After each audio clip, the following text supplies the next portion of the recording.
Ladies and gentlemen, it's time for the Schmoedown Rundown.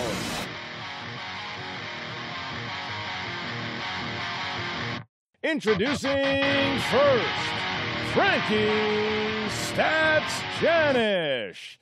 And their co-host, the man of controversy, Mr. Brian the Duke Davids. And finally, your host, Aaron Turner. Let's get ready to Schmoedown. What's going on, everybody? Rundown week continues. Another upload for us. This time, it's a superstar, spectacular Collider Collision preview with 5 big guests this week. It's so big, we can hardly contain ourselves, so let's get to it. My name is Aaron. I'm your host as always. Joining me, Frank Janisch, Statman. What's happening, dude? Yes, I'm excited for Collision. I'm glad it's finally here. I've been waiting for this for a long time, and the time has finally come. Yeah, you can stop pretending you were there. Yeah, I was. All right. Also here, a guy that wasn't there but probably wished he was, Brian Davids. What's going on, man? Guys, I was just thinking about the disappointment many of us felt when HBO canceled David Milch's horse racing show Luck, since 3 horses tragically died on set. I hope that disappointment prepared the Outlaw for the deaths of his 3 horsemen at Collision, because he's also run out of luck. You know, normally I would just move on and just pretend like I didn't hear what you just said. I'm at a loss. Like, I don't even know what to say. Like, it's going to take me a second to move on here. But that was well said. Well thought out. Thank you. It took a minute to get there, but it was worth the journey. When I found out that 3 horses tragically died on set, I realized he's got 3 other horsemen in the horseman stable. So it was just too perfect a correlation. I'm going to have to correct you there. I believe it's horse persons. Horse persons. All right, guys. It's big time. Collider Collision. The reason that we're here, it's going down this Friday. Big time stuff. We got through the July 4th match. Team Patriots once again retaining the belts against Top 10. They are the champions to beat in this league. But let's talk about a team that could face them next. It will be either the Nerds Watch, Ken Napzok and Rachel Cushing, or their opponents in this matchup, Team Rotten Tomatoes, Gray Drake and Matt Apshey. Winner gets a title shot. Loser goes back down the ladder. Now, Frank, you got a second to talk to Mr. Ken Napzok. Sure did. What did he have to say here? Let's take a listen. Here we have Ken Napzok of Nerds Watch with Rachel Cushing. You guys are going up against Rotten Tomatoes. Yeah.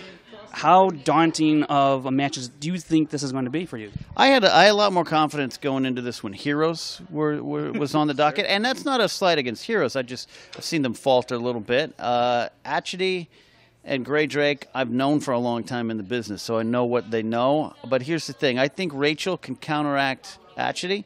It's all about what I know, and as you've seen, I've surprised people with what I know. But I also do have some big, wide-open, dark spots. Like, I don't see a lot of movies. Everyone knows that. You know, I haven't seen Ex Machina. Yeah, people give me a lot of hell for that. I haven't seen that one. It's a good movie. That's what I hear. I haven't seen, like, Ghostbusters. But I'll get questions about it, and I'll answer it. Like the last one or the first one? All of them. Oh, boy. Okay. All of them. What were you looking? I mean, when you got Rachel to come on board, who was in the run for that position, or did it just come together organically? I'll give you a little behind the scenes. We were trying to get Rachel into this competition because we know she's got a lot of skills, but she's an unknown. She's an editor. She works in the shadows. And there were some people that turned down the opportunity to team with her. Nothing against her. They're just like, I don't know. I don't know who she is. And I've known Rachel for a couple years, and I told Kristian it's time for me to get into the game here and do questions other than Star Wars, and I would be honored to have Rachel as my partner. We share love of Game of Thrones, so it was a perfect match. If or when you beat Rotten Tomatoes, there's a possibility you'd be looking at the Patriots. What would it mean to go up against the Patriots, the team you've been aiming towards this whole time? What would that mean? It would mean a lot because we have been gunning for the Patriots. That's why I got into this. Watching JTE, the hubris of JTE, who prances around here and he's good. He prances around here like he deserves to be here. And you know what? His talent does, but he lords over this place. And I just couldn't stand by anymore and watch someone just overlook so many other people. It was time to take him down a notch. All right, thanks a lot, Ken. Good luck in your match. Thank you, Frank. All right, well, you heard it from Ken. Frank, you've got some stats, I'm sure. Stat me up. Tell me what's going on. As we head into this match, Nerds Watch is averaging 67% correct this season in their 2 matches. Rotten Tomatoes in their 2 matches is averaging 63%. So there's not a lot of wiggle room there between both of these teams. Where they differ, though, Rotten Tomatoes has had 6 opportunities to steal and have capitalized 4 times. Nerds Watch, on the other hand, has only had 2 opportunities and has not been able to capitalize on either of those times. So Nerds Watch goes up against teams that do very well in the second round. Rotten Tomatoes has gone against a couple teams that have not done so well in the second round, but they have capitalized, answered those questions, and have proven their worth, and that's why they are here facing Nerds Watch. It's going to be an exciting match. I 100% agree. I think it's going to be one of the better matches on the card. 2 teams that I think we all really enjoy. Brian, you've heard the numbers. You like both of these teams. Who are you taking? Rotten Tomatoes has been my favorite team since the pre-Collider era at Maria Menounos' pool house. They're knowledgeable, they're funny, they're a shining example of what the Schmoedown is all about. However, Rachel Cushing has been 2017's biggest story as Clark and Ken plucked her from virtual obscurity.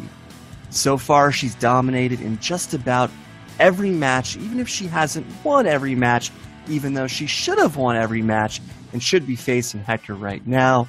But that's a story for another time. At some point, though, she's got to have a speed bump on her road to greatness. And as much as we love Ken Napzok, there are some blind spots in his movie trivia knowledge, something he was the first to admit to Frank in his interview just now. But since before the Nerd Watch's debut, I said there would come a time where Ken would be pressed to deliver in a big moment, only he wouldn't. So far, it hasn't come to that, but I think that moment is coming against Rotten Tomatoes. The Crusher will put up another superhuman and wondrous effort, but the balanced attack of Gray and Matt is just too much to handle for a young team like Nerds Watch. So I'm afraid the strain will be more than the Nerds Watch can bear, as Rotten Tomatoes will serve up yet another fresh performance. And since this loss will derail Nerds Watch's Patriot takedown for the time being, perhaps they should shift their attention toward another team of bullies. We'll see. Rotten Tomatoes versus Top 10. We talked about it a million times on this show. Go back and watch it. Do some homework. Go check out how great that match is. Rotten Tomatoes versus IGN, another great match. Nerds Watch versus Team Action, another great match that these teams have had. All those things have in what all those have in common is that these teams can play good under pressure. And there is no bigger pressure situation than Collider Collision. Maybe other than a title match, going for the #1 contender spot can be just as nerve-wracking. And you've got Ken and Rachel. I'm a Ken Napzok guy. If that was ever a t-shirt that said, I'm a Ken Napzok guy, I would buy 2. I'm a big fan of Rachel Cushing as well. She's great. Matt Atchity and Gray Drake, big fan of theirs as well. I'm going to level with you. The wild card here, as Ken said, is going to be him versus Gray Drake. That's what it's going to come down to. I am going to lean towards the underdog, I guess you could say, in this match. I'm taking the Nerds Watch. What about you, Frank? Yeah, I'm picking Nerds Watch as well. Statistically, they are better than Rotten Tomatoes, and I just feel like with Rachel on that team with Ken, they're a really good force, and although I am a little suspicious because Rotten Tomatoes had a really good showing in their last match, and that's something to be alarmed about if you're Nerds Watch, but I do like Nerds Watch's chances here. Yeah, I mean, let's not forget that the Nerds Watch beat Team Action, who just broke the points record. So nothing to sneeze at right there. Gonna be an interesting match. I wonder, just kind of looking at it, like how Team Patriots matches up against either one of these teams. It's very interesting. I think on paper they match up better with Rotten Tomatoes as opposed to Nerds Watch. Just my opinion. What do you think, Brian? Who matches up better? Patriots versus Rotten. I mean, the match I want to see the most, obviously, is Patriots versus Rotten Tomatoes. That is the marquee matchup if there ever was one. And like I said, I'm very confident that Rotten Tomatoes will win. So I'm going to start preparing myself for that match. That's going to be something. But again, the Patriots are unbeatable at this point. I don't know that anyone, including one of my favorite teams, if not my favorite team, Rotten Tomatoes, can stop the Patriots right now. Don't forget, Jeff Sneider, not a fan of Rotten Tomatoes, as he said earlier today. He took a shot at their earlier in the Patriots match. Yeah, it's pretty nice. All right, guys, let's jump into the second preview. This is an Inner Geekdom Championship match. It will be the awesome-tacular Jeremy Jahns versus Hector Navarro. A lot of talk about who could have been in this spot. Could it have been Rachel? Could it have been Mike Kalinowski? Coy? Who knows? But it's Jeremy this time. Jeremy Jahns has this opportunity. And Frank, you lucky dog, got to speak with Jeremy Jahns. Let's hear what he had to say. Jeremy Jahns. He's going up against Hector Navarro in the collision. Now, I've shared some information with you previous, or have I? Anywho, we'll cut that, guys. All right. How are you feeling against Hector Navarro? Well, I mean, I'm feeling good. Like I've always said, there's a reason he has the belt. The dude is good. He's not to be underestimated whatsoever. I mean, the guy's the king of his craft, and he is very knowledgeable, definitely in Marvel Cinematic Universe stuff. If you just look at it, you know, like, okay, so he's not just a face who's like, oh, I kind of work in the industry. Guy knows his stuff in the industry, you know? So I feel like it's a David and Goliath kind of scenario, and I'm David, and I'm hoping it works out for me, you know? I mean, like I say, I mean, you come here to have fun, but when you get this far, you can't just not want to win. You know, anyone's going to want to win. So I don't underestimate him, and I'm expecting a really good fight. All right. Well, that was Jeremy Jahns for now. Short, sweet, and to the point. A guy that enjoys stats, as I heard Frank a little behind-the-scenes talk. Jeremy was very much into your stats. Tell me about what you have on the docket. How do you see it going?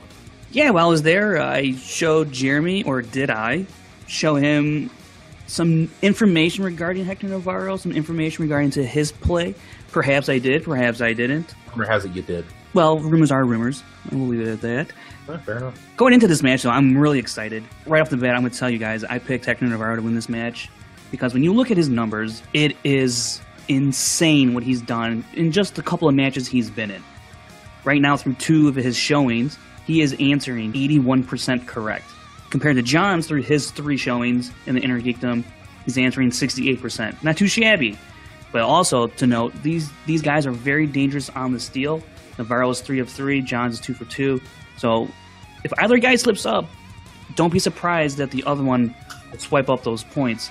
I'm looking for a close match here, and I think it's going to be a hell of a showing by both of these players. It's been a while since we've seen Hector, and he's a part of this Young Bucks stable, which if you asked me 2 seconds ago, I would have completely forgot he was in it. But Brian, what do you think about Jeremy's chances here as a guy that kind of just came out of nowhere and is now the #1 contender for the Inner Geekdom Championship? Does he have a shot? Look, Jeremy's had a nice run with some huge upsets over Rachel Cushing and Robert Meyer Burnett, but that run ends Friday. Hector Navarro isn't called the Nightmare for nothing, and I just don't sense that killer instinct from Jeremy. It just seems like he's there for the cheese pizza that Nos delivers from Goodfellas Pizza. So I expect Navarro to navigate his way to his first title defense, surprisingly, as the Joker's wheel will be too wild to overcome. Expect Hector to ding-boom Jeremy Jahns. I've turned around on Jeremy a lot. I said it a few episodes ago. He was my most improved player. I think we discount a lot of what Jeremy knows just because of his personality, and he's kind of out there and very excitable, and I don't know, it just kind of rubs people a different way. It's like, I don't know what that guy doesn't know anything. But and real quick, when I was out there, Late to the Party was out there as well to see these matches, and for a lot of the time, you know, Jeremy Jahns was hanging around a bunch of us, and a lot of that time as well, they were going back and forth with a bunch of nerd categories, especially Harry Potter and Lord of the Rings. So, and this is right before his match. You know, he was tuning up well before this match. It's going to be a hell of a show. When I see the promo for Collision, you hear Jeremy trying to talk trash to Navarro. It's just like, your time's going to come. It's just, he doesn't have that killer instinct. I have more faith in Navarro to get the job done. And it could be based on his kind of mild-mannered personality, the eccentric personality. He reminds me a lot of Jim Carrey, in fact. I get that vibe from him.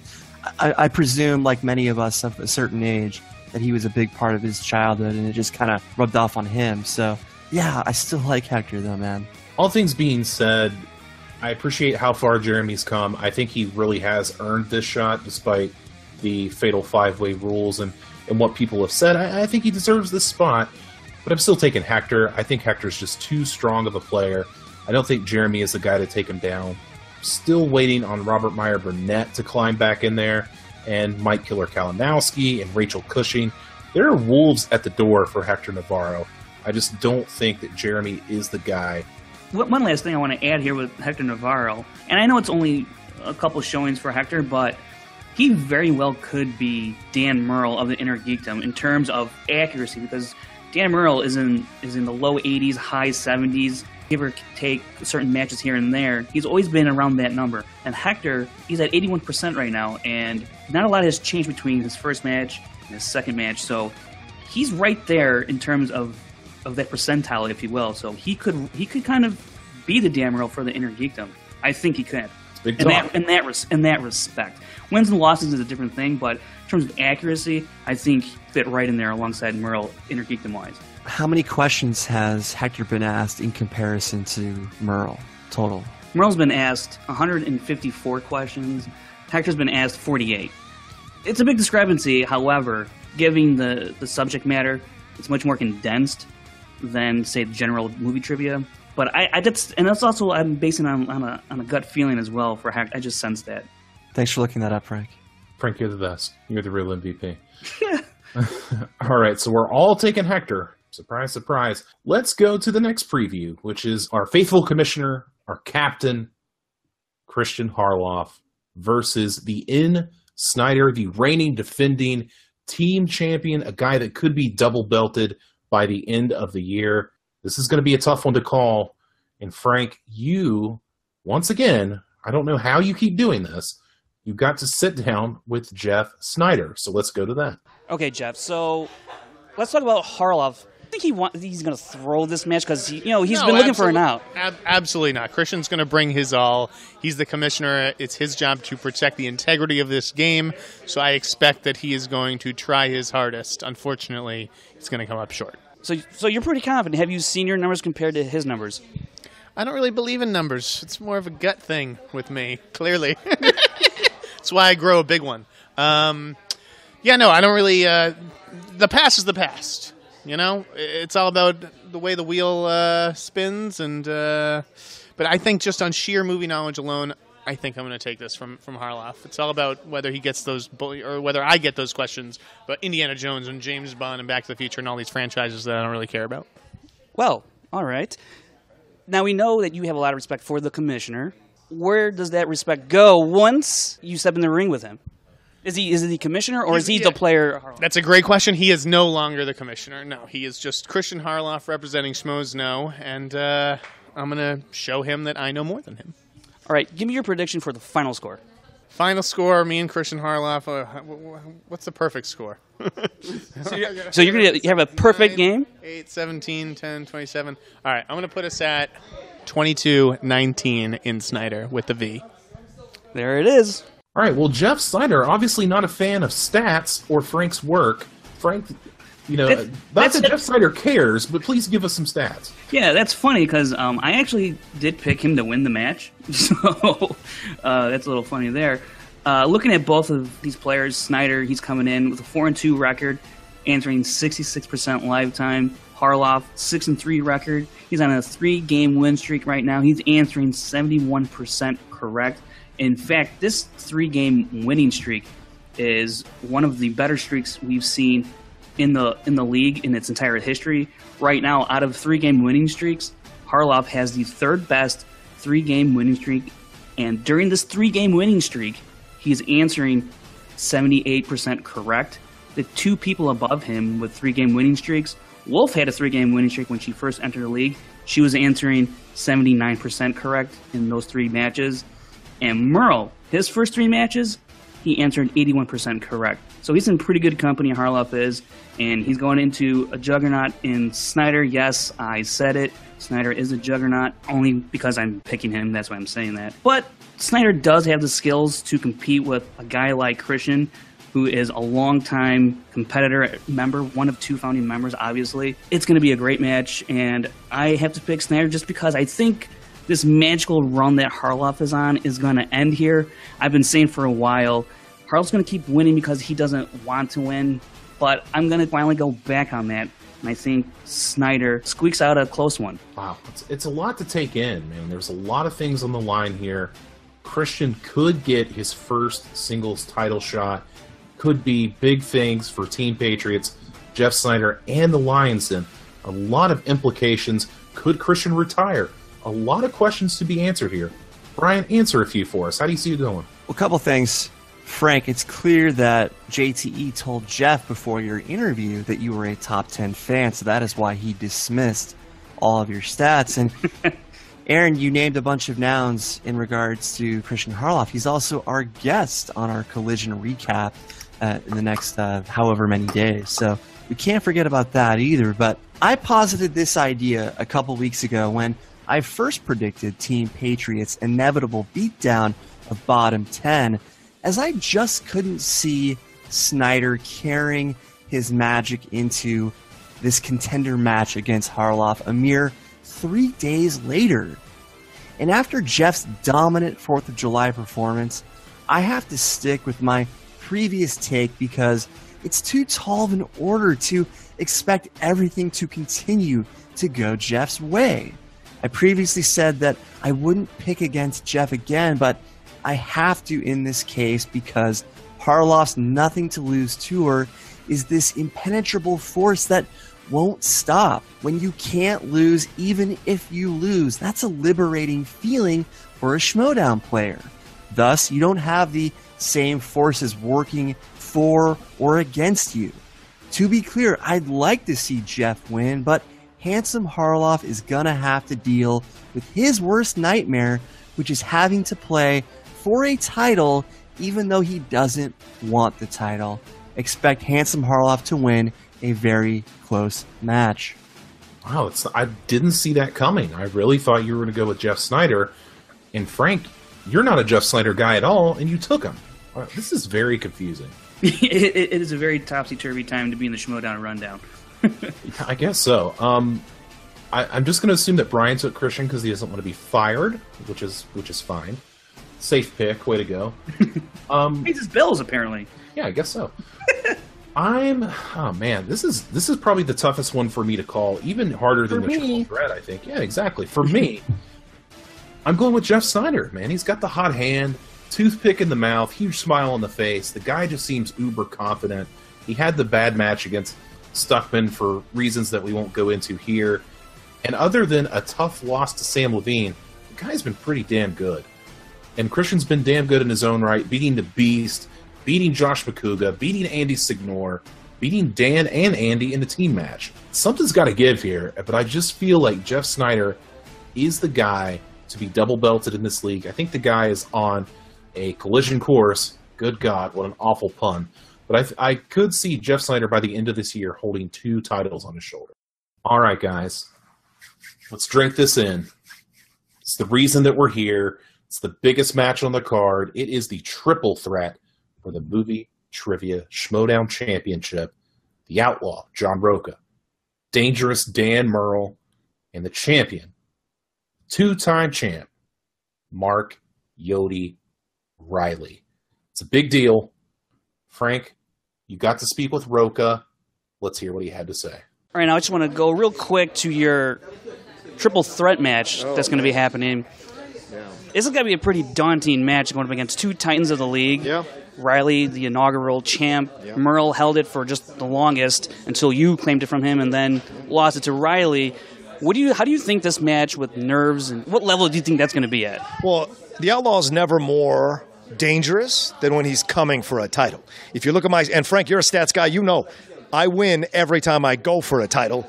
I don't always retain the title, but I certainly win when I go for a title, and I'm even more driven when I lose. And so the fact that I lost to Reilly on a random question about a character actress drives me insane. And so I love competing and beating those guys. They're the best. So you got to measure yourself against the best. I've beaten those guys in every iteration they come, tag team or singles, 6 out of 7 times. That says something. And you know your stats. People bring their A game when they come to play me, and I still beat them. That says something about my abilities and my talent, my knowledge. That is definitely true. You can check out some of the stats on the Facebook page that I post. He's absolutely correct. That's all I got for you, John. I don't want to take too much time. You're going to go do battle. Yeah. So good luck out there. Thanks. I am a top 10 fan. I am an Outlaw fan, so I don't care who knows it. Yeah. Brian Davids or Aaron Turner. I don't care. Frank, thank you for your sideline reporting. However, it's my understanding that the Outlaw has mailed you an urgent telegram after my highly critical comments about Bottom 10's performance on the 4th of July. So let's hear it. Fuck Brian Davids, man. Fuck Brian Davids in his ass, you little pussy. You better show up the next time I'm on a fucking Schmoedown Rundown. Don't be running, coward. You think you're some cool guy hiding away from everybody? We're going to wake up and see the Outlaw's face right in your face with that mask on. You better get ready. All right, so we found out that John Rocha is a huge Brian Davids fan. Brian, your response. I'm calling my attorney right away. That's very wise. All right. Well, Frank, the things keep rolling here. Frank also sat down with Mark Yodi Reilly, and then after that, all three of us sat down with Mark Yodi Reilly. So it's a little bit of a jam-packed Yodi episode right there. So let's take a listen. Let's hear what the champ had to say. This is Frank with the Schmoedown Rundown. I'm talking with Mark Reilly right now, just ahead of his triple threat match against Dan Murrell and John Rocha. How are you feeling going into this match? I'm feeling good, man. I'm actually feeling really loose. Those are the two best competitors in the league, along with me. This is going to be one of the best matches that I've ever played in, hopefully performance-wise, but one of the most fun, I would say. Now, this is a triple threat match. What are you expecting going into it? You're facing two competitors. It's not like a five-way, a fatal five-way. How do you think this is going to play out between all three of you? I mean, if any of our matches in the past, at least for me and Rocha, who have gone down to the last question on every single one, it's going to go down to the last question for all three of us. I think I think there's no other way to say it unless, one of us gets a TKO. There's not going to be any knockouts. So I think we will all be neck and neck until the very end. At least that's my assumption. I mean, you've seen these guys play. Yeah, they are quite a force to be reckoned with, each one of them. Now, Merle, he's been a little rocky with the team competition he had against Kristian and Rocha. And then in the free-for-all, he had a decent showing, actually a really good showing, but he got knocked out. Do you think maybe he's on edge a little bit, or do you think he's coming full force for this? The thing about Merle is he won't let you believe it, but he is a competitive man, and you saw it in the free-for-all. Rocha's competitive. I don't think any of them are rusty. I don't think any of them are taking anybody lightly. I've heard little birdies tweeting that people are going home and studying movie trivia.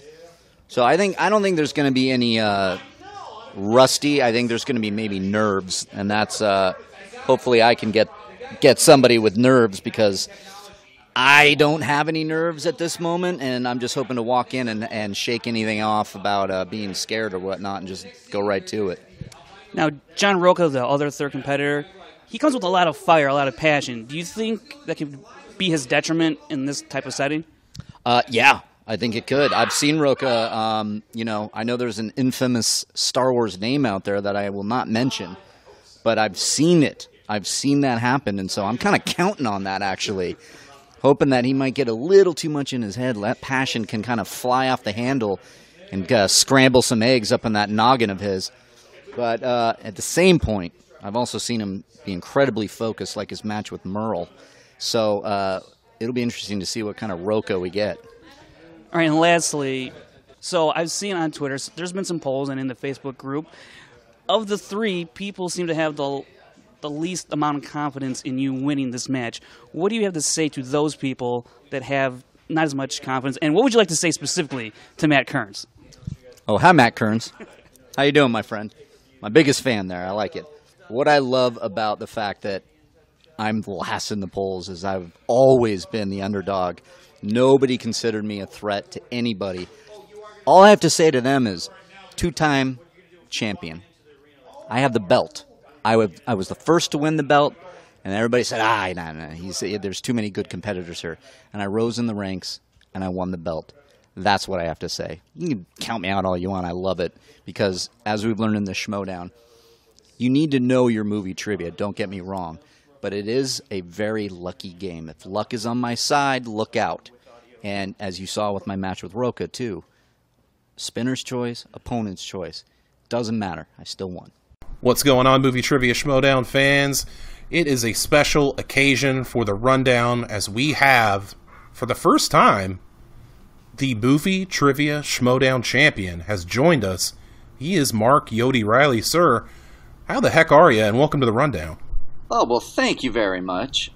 It's good to be here. Yeah, this is my first time. I can't believe it. I'm excited. It's been a while. It's been a long time coming. The champ is here. We'll put it that way. I like it. And let's just start off with that. You got a big triple threat this week. It is yourself, it is Dan Murrell, it is John Rocha.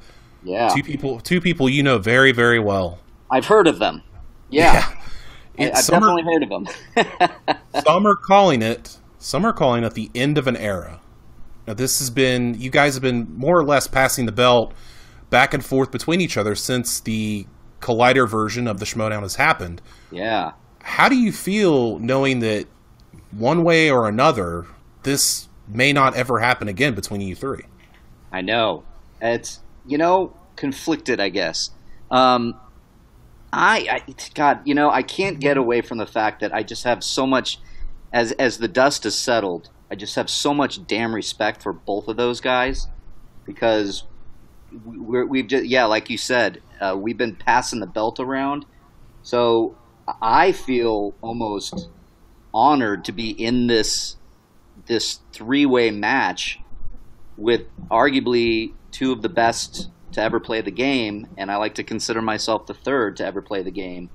So, it's hard for me to talk smack right now when there's so much hype around these guys and us. So it's end of an era, yeah. We're two people are going home for a while.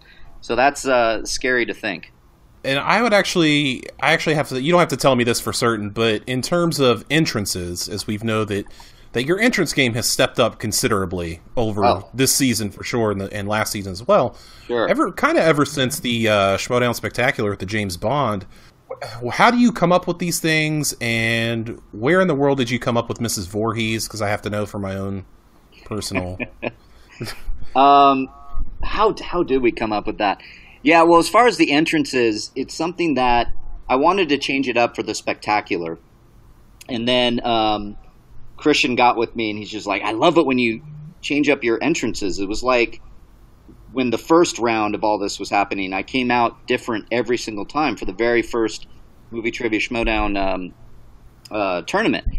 And it just felt right. And then it just became a thing where I just keep wanting to outdo myself. And then my classy companion, Clark Wolf, she's on board with that stuff. So when it came to Mrs. Voorhees, I think we were just spitballing some ideas, and we landed on we came up with Friday the 13th, and she said, I have a Mrs. Voorhees outfit. I said, that's awesome. And I think it was Clark's idea to switch it up.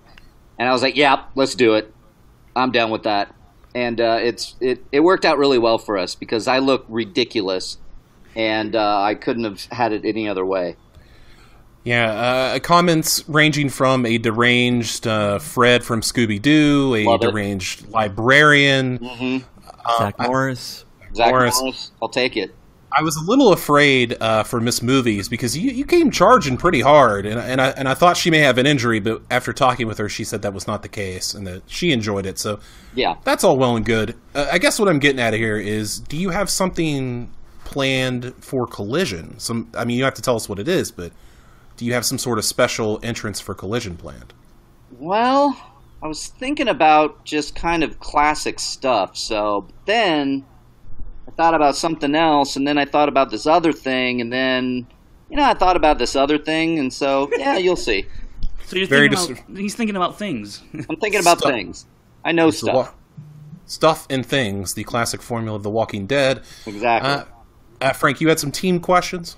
Yeah, I want to get into the teams real quick. Sure.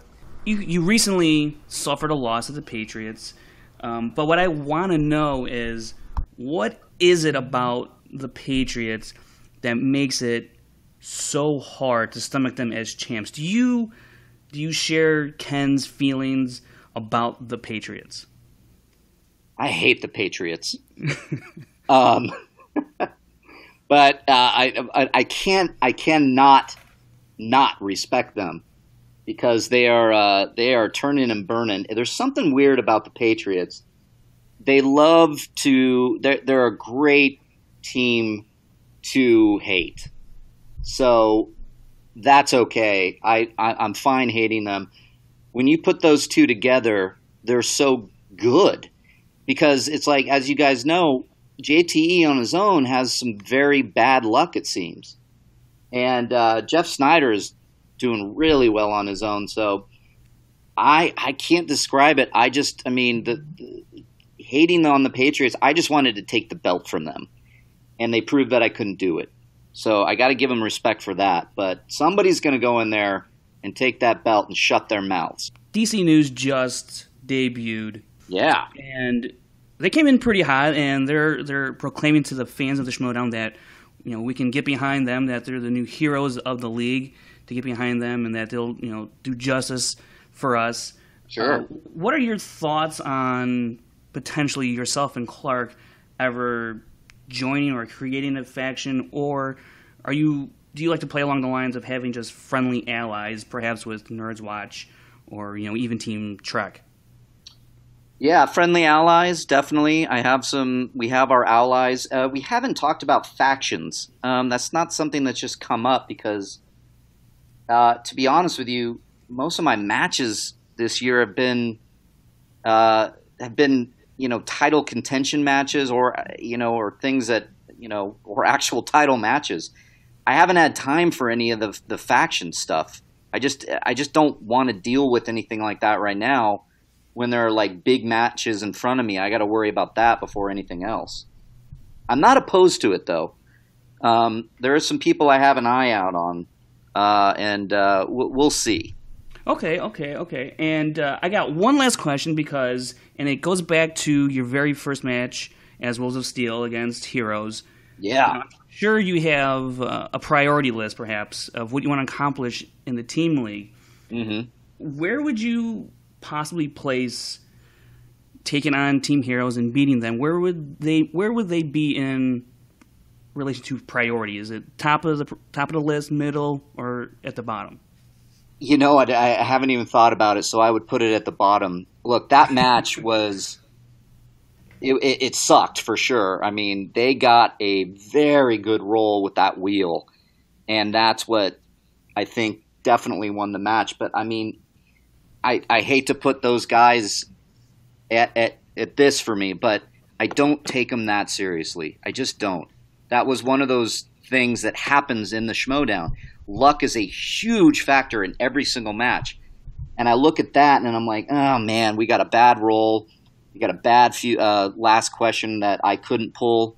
So that was on me, but as well as the wheel just doing its wheelie thing. So, but I mean, I'm looking at other matches. Sure, I would like a rematch, but it's not something I lose sleep over, if that makes sense. Reilly, can you tell as early as round one if it's your night or not? Well, that's a great question. Sort of. I want to be like, the first round is important for me because I've been doing pretty good in the first round. So if I can average a 7, it only helps my confidence going into the next round. And I tell you, if I drop below 7, that's something that worries me, because I need those points in case I get some blindsides, either with the wheel or the last round, or if the title matches are up, anything from the betting round on through the speed round. So it does shape the kind of the game and the way I feel. But I've also had a 6-round first round, and it hasn't really bothered me that much. As I've seen with my title match against Rocha, and I had the worst wheel luck of any, you just got to keep your head in the game and, just keep answering every question you can and let the chips fall where they may. But it's a really good question, Brian. I wouldn't say so. We've seen crazy things happen. We've seen competitors answer all 8 questions and then lose. So I think the first round is just something you need more than anything, but I don't think it dictates the match. When it comes to the post-match shenanigans, prior to your title match with Rocha, there was a time I recall where Rocha was getting in your face, he was doing his usual thing, and you were just kind of tuning it out. Yeah. But then I'd say a few weeks later, maybe a month, maybe 2 months, that's when you had that famous post-match where you went off on him. You were screaming at him. It was really kind of out of character for you. So did you change your approach in this area? Were you trying to kind of be passive in this area? Did Kristian tell you to be more aggressive? Did you decide to be more aggressive before finally going off on him? How would you describe your approach to the post-interviews with Rocha specifically? Well, I just would always tune him out, and then it was kind of we talked about it, and then it was something that just clicked in me where I'm like, I've done all the just passive sitting there taking it, like roll eyes, just doesn't bother me. And then I wanted to surprise Rocha. I wanted to make sure he knew I was serious, so I flipped it on him. And it was a strategy thing.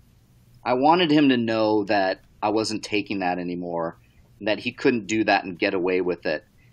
I like to think it actually worked to my advantage because I have the belt. But yeah, it was something that kind of happened in the middle of that situation. I flipped it, and it kind of came into my head, and I went, you know what? I'm going to turn it on him and give him some of his own medicine. You could tell he didn't expect it. He kind of was surprised. If you go back and watch that moment, you can see a bit of, wow, I didn't see this coming from Rocha, at least from my perspective. Riley, now, a long time ago, I'm not going to let Frank get away with this without asking, so I'm going to ask you. Okay. A long time ago, Frank did, I'll call it an expose about you that was in the form of the podcast Serial, kind of in that vein. Did you hear this, and just on a scale of 1 to 10, how much did you want to slap Frank in the face? On a scale of 1 to 10, I would put it at a solid 3. I fucking loved it. Yeah. Oh, wow. I loved it. I loved it so much because it came at the time when I was actually binging Serial, the actual podcast. So when it started to play, it was a sincere form of flattery. It really was. I loved it, and I'm like, well, that's the league. What I liked was that I started getting tagged by people on Twitter or Facebook or whatever it was going, dude, Frank's talking shit. Dude, Frank's talking shit. And I was like, what? Okay. And then it kept coming, and I was like, okay, I guess I gotta check this out. And then I listened to it, and yeah, it just kind of, I think I listened to one of your podcast, Frank, where I think you were, maybe it was after I won the belt, where you're like, oh, I gotta hand it to him, he came back or whatever, but yeah, I didn't take it as hard as maybe some people thought. I definitely listened to the stats, though, that you were breaking down, and I was like, ooh, Jesus. Because, this league is what it is. It only helped. It made me giggle, and then it did kind of help me kind of focus. Being like, all right, I'm going to have to get the other podcast Serial thing done on me when I win now. So That's right, Frank. You need to come back around with that for the championship that he currently has. Where's the follow-up? Yeah. Well, I'll have to work on that one for sure. All right, there we go. Over under five times that Matt Kearns tagged you with said video. Over. That's kind of what I thought. Yeah. That's kind of what I thought. I mean, the guy was cosplaying with me as me at New York Comic Con, I think, when he ran into Napzok and Ellis, I think. One of the convention. So shout out to Matt Kearns. Good guy. That's got to be pretty flattering to have someone cosplay as you. That's pretty cool. Never in my wildest dreams would I ever have assumed that could ever happen. Why would you want to cosplay as me? Let's jump back to Collision and let's talk about it. Of course, it's the reason we're here talking anyway. It's the triple threat. It's probably the biggest match. Yeah, it is. It's the biggest match in the history of the Schmoedown for sure. Yep. Do you have any undue pressure on you? Do you feel... Or are you just kind of coming in relaxed? Are you just kind of like, you know what? Whatever happens, happens. I'm here to play. I'm here to win. And I can't let any of that bother me. Yeah, it's amazing. I felt, a lot of pressure. I go back to the very first time I played Merle where I had to defend the belt. Man, that one stung when I lost it to him, but I know why I lost it to him. And, I was really nervous. I felt like I had a lot to prove in that match. And then I wanted the belt back, and I had a lot to prove. And every single match, I was very, very nervous. And then there was something that came over me in my match against Rocha where I was like, you know what? You just got to play the game, and you can't let all that nonsense get in your head. Just have fun with it. And you can actually go back to the behind-the-scenes video that Perry did with our match. And Rocha, is looking very intense, and he's sitting in the corner, and he's really thinking about things. And I'm in my Karate Kid outfit dancing around. And that's something that's sticking with me. So coming up with this match, it might be also that I proved a lot getting the belt back. That was something that I set for myself that I wanted to do. And to just kind of show everyone in this league that I was the original to do it, and that I could still come around and do it again. And so with that being said, I've never felt more loose. And like you said, Aaron, there's the chips, let them fall where they may. If I lose, I'm losing to the best. And I can't, that in itself is an honor. Do I want to win? Hell yeah. I want to win. I want to keep this belt. But I've never been more loose in my life. And, there's really nothing I have to prove. I would like to beat Merle. I would like to beat Rocha again. I would like to keep the belt again. But I've proven a lot to myself. I feel like an old veteran of this league. And, I'm happy about all of it. This is the biggest event in Schmoedown history. It's the biggest card they've ever had. It's going to be something else. Yeah. What do you say to the fans out there that have supported you from day one? What do you have to say to them? Well, like my number one, Frank Janisch, who did a serial podcast on me. Like, Matt Kearns is going to be hot over that. Matt Kearns is going to be so hot over that comment. No, I know. Matt Kearns, who, God, you look at that, it overwhelms me when I get the love that I do. I just don't understand it. And that's the bigger picture is the actual thing that we're doing here, which is the Schmoedown. I couldn't be more happy to be a part of it. I feel like I've had a hand in building it. And to all of them, to all those fans, Matt Kearns especially, I really thank you. Sometimes work can be really, really tough, just busy, life and whatnot. And then you get that tag on Twitter, on Facebook with somebody created a poster of me as Superman taking on Transformer Rocha, and it just makes me smile and it just be like, wow. So you really can't do without these fans, and even the people that maybe don't like me and come at me hard, that's fun as well. So to everybody, just thank you. It's really, really fun to be considered to be one of the best in this league. Sounds good. Sounds all good. Mark, well, I want to thank you Riley, I want to thank you for taking the time for indulging us and talking to us ahead of your big match here at Collision, the big triple threat match. Thank you, man. I hope we can do this again. You're welcome. Yeah, guys. I listen to your show. I love your show, guys. I really do. All right. Here we are, guys. End of the show. Last prediction. The one that everybody is probably wanting to know who we think is going to win, because we are the experts here, right? That's what we're told. That's right. I am the expert. That's what. Oh, wow. That's actually including us all. But my dad once told me that I was an expert. So, all right, Frank. Really going to need you to step up to the plate on this one and hit a home run. Tell me about the stats for this match. Who does it favor? Who you got? Tell me about it. Statistically, all things point towards Merle. But I want to point you towards the champion, the current champion, Mark Reilly. Right now, He has a record of 9-3. He just won the title back from Rocha, and he is averaging 70% correct answering questions through those 12 matches. He's also currently on a 3-game winning streak. In fact, it is the second 3-game winning streak of his career, and he's the only person to do it. Now, where does this 3-game winning streak stack up to his first one? Well, it's slightly behind, but not by much. Right now, through his 3 games, currently, he is answering 73% correct. It's a very nice rate. His previous 3-game winning streak, he was answering 76%. Albeit that was in the 2014 season. It was a different format, but nonetheless, he answered at a high rate, and he is now answering at a high rate, and dare I say it, stronger competition, better questions, tougher questions. So he's really brought his A game these past 3 matches, and that's something that Rocha is going to have to look out for. Rocha, he's answering 72% correct with a 6-3 record. In that loss, he didn't really fall back too much in terms of not answering questions correctly.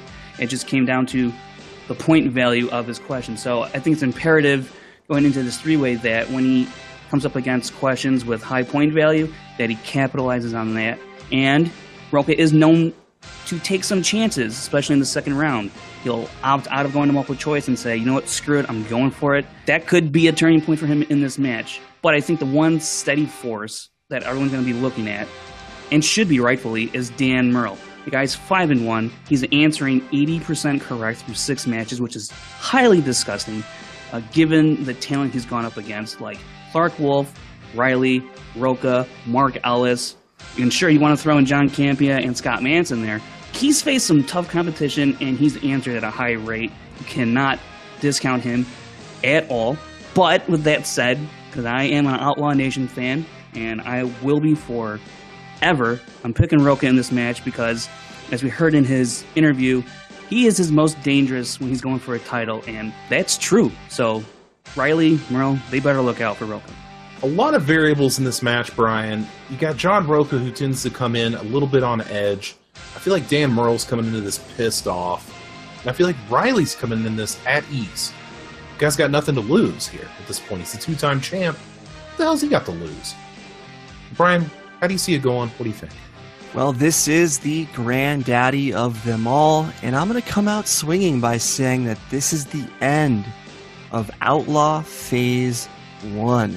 Collider Collision is to the Outlaw as the untitled Avengers movie is to Captain America. And after Bottom 10's collapse on the 4th of July, Outlaw's confidence is all but gone, and it's going to carry over into the triple threat match where he needs that trademark overconfidence as well as the best stuff of his career to beat not 1 but 2 championship caliber opponents. Reilly and Murrell will take turns beating up on the Outlaw before he's ultimately put down. Reilly will hang tough like he always does, but Collider Collision is about Dan Murrell's return to prominence. The fact he lost the belt in the first place is a miracle in and of itself. This guy does not lose 2 title matches in a row, no matter whom he's playing. And as I said already, this is the end of the Outlaw as we know it.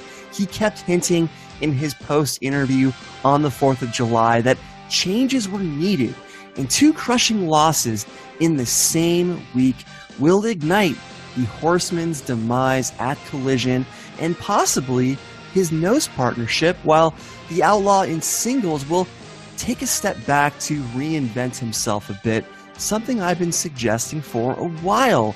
The Undertaker did this many times where he'd come back as a different iteration of the character, and I think everyone agrees that the Outlaw could use a slightly new look and attitude. It's time for a new era in the Schmoedown, and we're going to get it, even with Murrell returning to the throne. I'm so glad that you guys have picked who you've picked. Finally, we all get to defer on something. We've all agreed pretty much. We've all been all kumbaya. But now's the time where we get to bicker, because I am taking Mark Yodi Reilly to retain in what's arguably the biggest match in Schmoedown history. Everybody counts this guy out. Frank did a special on him that we talked about in the interview. Oh, man. I think this is Reilly's time to hold this belt for a while. The guy just seems at ease at all times. I know that's kind of his demeanor, but the guy was on top. He went back down the ladder. He came back up the ladder.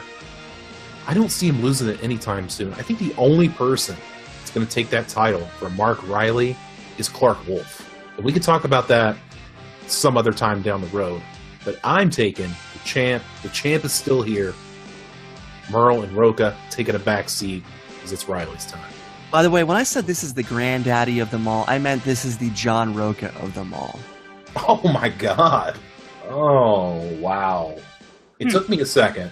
It took me a long time, but I got it. All right, guys. So that's what we have here. Let us know what your predictions are in the comments section below here on YouTube. And of course, give it a thumbs up. Subscribe to the SK Plus channel. Go on iTunes. Write us a review. Throw your predictions in there if you want to.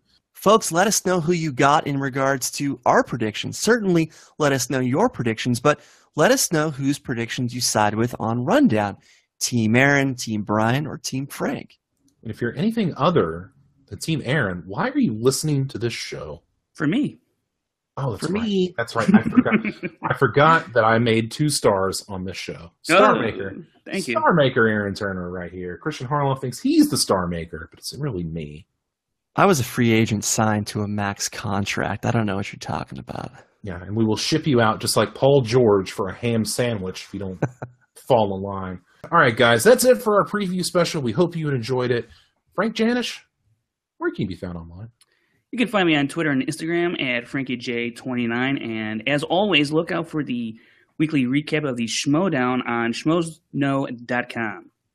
Very, very nice. Mr. Brian Davids, where can you be found, sir? You guys can follow me on Twitter at BDF331. Check out my TV film podcast at filmschlubspodcast.com or wherever podcasts are found. Special thanks, as always, to Clint LaJeunesse at Floyd Pinkster, Shane Bowman at HeisenbergChronicles.com, and Collider's own Ray Ora for all their help with graphics every week. Special shout out to Brian Ward for the kick-ass Collider Collision posters. They're all fantastic. Brian, hats off to you, man. And of course, you can find me on Twitter at ATTitanium, where you can find my wrestling podcast, Wanna Wrestle, soundcloud.com/Wanna Wrestle Pod. We'll see you guys recapping Collider Collision with the commissioner, Kristian Harloff, later this week. We'll see you.